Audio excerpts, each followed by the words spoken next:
malaki na ang ano ko, ang ano ba to, tanglad ko. Oh, lemongrass. O, tingnan nyo. Nag-ano na siya. Ang dami na niya. Tapos napaka-green. Tingnan nyo, guys. Kaya gusto kong videohan tong ano, lemongrass na to. Kasi napaka ano, gandang tingnan. Diba?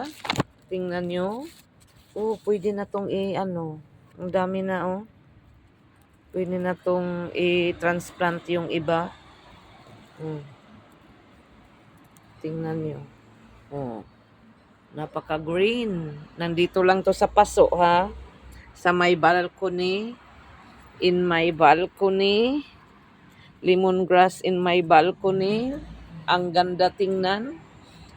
Ang problema lang dito kasi, alam nyo guys, wala akong kapitbahay na magnakaw sa lemongrass. Hindi ako masaya kasi walang magnakaw. Kaya sure siyang magwagi kasi walang kapitbahay na magnakaw. Just kidding. Masarap naman pag mayroong kapitbahay na maghingi or magnakaw sa lemongrass na to. Tingnan nyo. Ang sarap amuyin. Huh? Oh. Dito siya sa... At ang katabi niya, may katabi pa siya. Yung mga ano, mga tomatoes, cherry tomatoes. Ang dami nila. Tingnan nyo. Ang daming bunga. Ang daming bunga.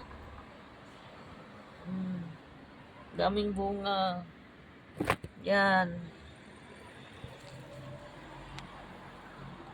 Isda na lang kulang nito. Isda na lang kulang nito at manok. Lagyan ba yan ng lemongrass yung manok? Sa akin, isda lang ang katapat sa lemongrass. Hey, iwan ko. Kung pwede ba itong gamiting lemongrass sa mga Italian recipe. Sa mga Italian recipes. Siguro pagsimulaan ko ng lagyan ng lemongrass. Yung mga brodo nila dito. Yung brodo nila dito, kung baga sa atin mga sabaw-sabaw.